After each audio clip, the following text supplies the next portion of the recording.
a pourtant aussi du travail en France, y compris dans la Meuse.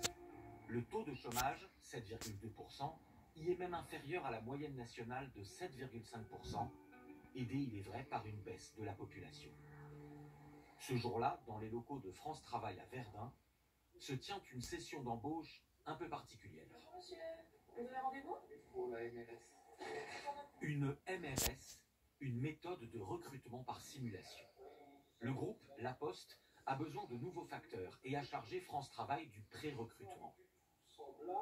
Donc l'objectif de cette rencontre cet après-midi, c'est vraiment de vous présenter et de vous proposer les postes de facteurs et factrices en alternance. Donc ce sont des postes aujourd'hui accessibles, sans diplôme et sans expérience. On est bien sur un recrutement sans CV aujourd'hui. On va centrer le recrutement sur vos habiletés et vos aptitudes. Les volontaires vont passer une série de tests pratiques.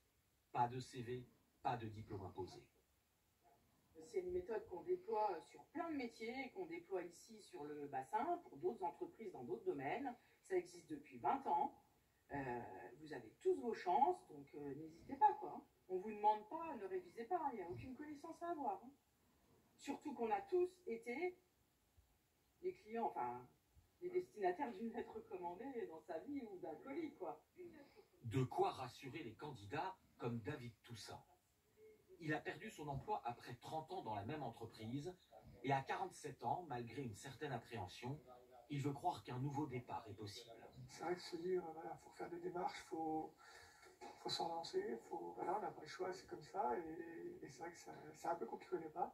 On peut rebondir facilement si on se donne les moyens déjà, d'une part. Quand vous dites qu'il faut s'en donner les moyens, il faut s'en donner les moyens en, je sais pas, en révisant, vous allez avoir des petits tests demain, ouais. Ou c'est plus un état d'esprit? Non, l'état d'esprit, en fait. Le fait de se retrouver suite à un licenciement, je ne suis pas coupé du monde, mais coupé de la vie active, et c'est vrai que c'est important. Et ça reste une blessure pour l'ego, personnel, c'est normal, c'est humain. Hein. C'est ça. Donc c'est vrai que ça permet de rebondir et puis de dire, voilà, on passe à autre chose. Alors, votre nom, tout ça. Monsieur, Tout ça.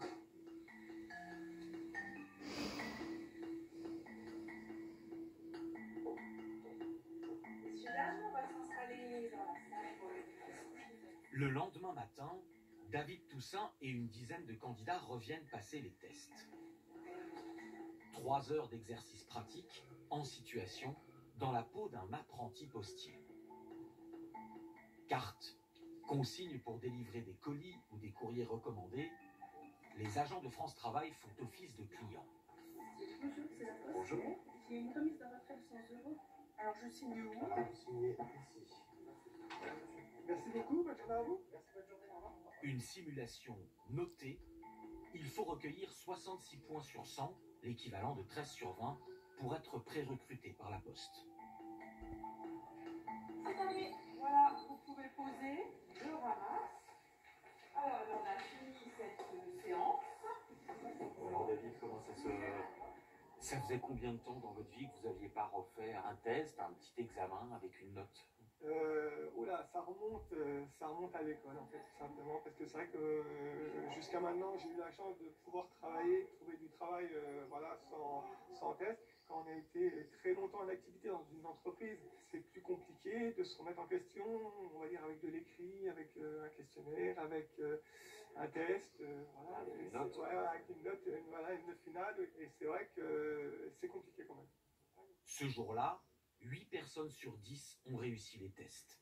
Elles suivront une période de formation et à l'issue, si tout va bien, se verront offrir un recrutement en CDI.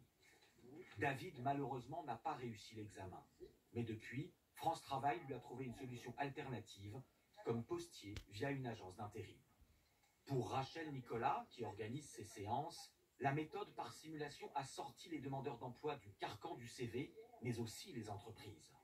Souvent, les employeurs recherchent de la motivation. Voilà. Plus que, dans leur cas, plus que le CV. Plus qu'une expérience ou un diplôme, en fait. Un senior, à partir de 55 ans, il est licencié. S'il a travaillé 20 ans dans la même société, il va se retrouver complètement perdu. Et alors, il peut peut-être se dire, moi, à 55 ans, mais qu'est-ce que je vais faire? Plus jamais personne va me donner ma chance. Alors que non, vous voyez, avec ces méthodes-là, les employeurs jouent le jeu. Il y a vraiment des chances? Ah oui, oui, oui. Il y a des gens qui ont été recrutés à passer 60 ans avec cette méthode-là. Si quelqu'un veut travailler, il trouvera toujours. Alors effectivement, Des gens il faut vous aussi disent, travailler. des gens vous disent, il faut- ah bah non, Oui, moi il je faut cherche, travailler j'ai pas de boulot. Voilà, il faut travailler le projet professionnel aussi, parce qu'il y a des gens qui vont vous dire, ah bah moi je faisais ça, donc moi je veux refaire la même chose, au même endroit, avec le même salaire. On a aussi ce travail-là de faire émerger que le marché du travail il évolue, qu'il faut peut-être se diriger vers un autre métier et transposer des compétences que vous aviez, quoi.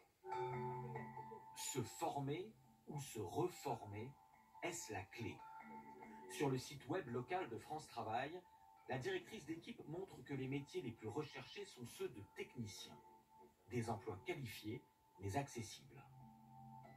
Technicien de maintenance de système d'alarme, technicien de sécurité alarme, technicien de vitrage automobile, technicien monteur câbleur électricien. C'est des gens qui vont entretenir et réparer les machines. Donc, ils vont faire de la maintenance généralement industrielle, parce que là, on va parler des industries qui sont sur notre secteur.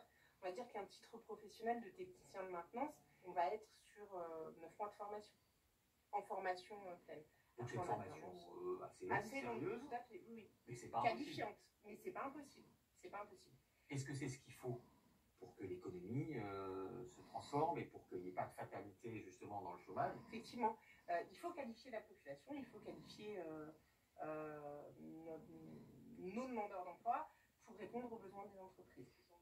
Des formations qui sont le plus souvent financées par France Travail ou les services de la région. On a la chance de pouvoir bénéficier d'un certain nombre d'accompagnements à toutes les étapes de notre vie, et quand on rencontre des difficultés hyper importantes, il y a des relais qui sont mis en place. Dans certains pays, vous avez 1, 2, 3 mois d'allocation et c'est fini. Derrière, c'est fini. On vous a indemnisé, on vous a permis de survivre entre guillemets pendant quelques semaines. Derrière, après, vous prenez votre destin en main. On a la chance que ce ne soit pas le cas en France. Et là, moi je dirais que là, le verre, je le vois plus qu'à moitié plein. Bruno Gailly est un enfant de la région. Élève brillant, il est allé faire l'une des plus grandes écoles d'ingénieurs à Paris. Il aurait pu trouver un poste de dirigeant dans le monde entier, mais a choisi de revenir sur ses terres meusiennes, et lui aussi voit plutôt le verre à moitié plein. Quand j'ai appris ces derniers temps avec les différents événements, pour la papeterie notamment, pour Bonduel, pour Auchan, à Bar-le-Duc, pour moi ça fait partie malheureusement de la vie économique de n'importe quel territoire, n'importe quelle région. Et finalement, il faut aussi retrouver, rebondir par d'autres sociétés, d'autres marchés. On a plein de choses à faire. Il a fini par racheter Real Meca, une PME de